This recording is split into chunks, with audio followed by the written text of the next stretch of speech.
Ciao ragazzi! It's just finished, as you know, the derby Della Capitale, Lazio versus Roma, 0-0. All the amazing choreography, all the build-up, all the suspense, displays before the game. But the match, unfortunately, on the pitch ends goalless. 4 pages worth of notes here, mine, so there was still plenty to talk about. Gotta say, before the game though, this is why it is one of the most colourful and passionate derbies in the whole of Italian football. You know, the choreography and the curving by the Lazio ultras. Of course, pictures of the Eagle, 1900, claiming, of course, as always, how their club was the firstborn.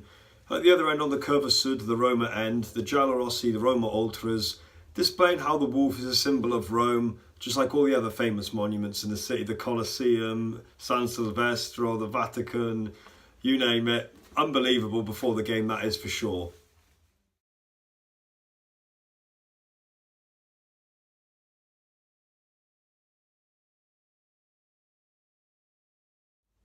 Onto the game itself, I've got to say, when I looked at the team selections before the match, I was surprised that Lazio left out Luis Alberto.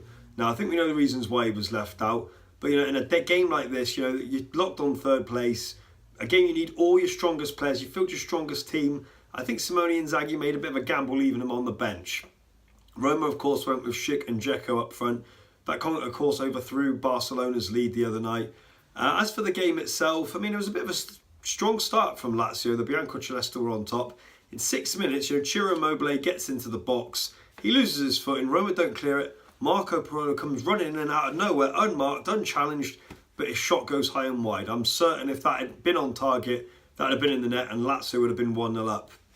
Just minutes later, of course, then he has another chance. Ball played into the box by Mitrovic-Savic, but Parolo, of course, doesn't connect with it cleanly and it goes harmlessly wide. At the other end, of course, then Roma hit the post through Bruno Perez. And in the first half, also, there were 4 yellow cards. You know, some of the Lazio players, I just think to myself, you really can't afford to get yourself booked early in a game of this magnitude. Bookings for Lucas Leiva, Radu, various players, of course. But, you know, but it's got to say, Lazio were on top the first half. But all this possession, they just couldn't make it count. Roma, I got to say, Manolas and Fazio in the centre of defence, though, were defending immensely, just like they did against Barcelona the other night. So the teams went in at half-time 0-0. So into the second half, and it was the Biancocelesti, Lazio again, started on the front foot. Felipe Anderson's pace was causing Roma all sorts of problems. But when he got to the edge of the box, you know, where was Immobile? Where are the other big, you know, physical players from Lazio getting into the box? There was just no threat, you know. Manolas and Fazio could have cleared that all day long. 54 minutes, of course, Francesco makes a change. He brings on Cengiz for Patrick Schick. Now, I've said this previous times. Patrick Schick at Sampdoria last year, we know he's a proven goal scorer. It just is not happening in Serie A for him. He was non-existent again tonight. You can't afford that in a game of this magnitude, that is for sure. Cengiz comes on, and I've got to say, it gives Roma another option down the wing. You know, his pace down there. Now, Roma did have a shout for a penalty later on in the second half, but when you look at the replay, the ball doesn't hit his arm, it hits his thigh. I think the referee got that decision right there. I say about, of course, Felipe Anderson's pace causing Roma no end of grief. I was baffled, just like the player himself when he came off. On 58 minutes, why did Simone Inzaghi withdraw him? Okay, he brings on Luis Alberto and he brings on Jordan Lukaku, a player who apparently never lets him down. But, you know, it just seemed like a threat was gone, withdrawn. You know, surely that was a chance to put more pressure on Roma, because they had Roma where they wanted them. They won't really have any clear-cut chances, we know. But, you know, I couldn't understand that decision. Ciro Immobile then has a chance where he runs into the box. He can't quite control the ball and he goes down. He dives, let's be honest. Given the way the referee was handing out yellow cards freely, I was surprised that Immobile wasn't booked for that one. On 79 minutes, though, Lazio go down to 10 men. Radu is sent off. He pulls Cengiz down right just outside the box there. Right away, Roma players are surrounding the referee. He does get the decision right, let's make no bones about it. So Lazio, having, you know, been on top, they then have to defend for the last 10 minutes of the game in what is their home fixture. Could Roma make it count? Well, they couldn't. They didn't really have any clear-cut chances. On 90 minutes, though, Edin Dzeko has 3 chances in the space of just seconds. Now, the first is a cross from Cengiz. He headers. Shrikowska in the Lazio goal makes a save. Maybe he exaggerates. He probably could have held it because there was not really any power in that header. They don't clear it. Roma cross it again. Dzeko's header this time hits the post, or the bar even, right on the corner. And then it comes back out to Dzeko again, but he curls it wide. I think Lazio could have breathed a massive sigh of relief there. Roma just couldn't make it count, that's for certain. El Shaarawy, of course, was thrown on as well, but the game ends 0-0. It's a result that does neither any good. You know, if you're an Inter Milan fan, you'll be relieved. Of course, Inter drew last night, as we know, against Atalanta away.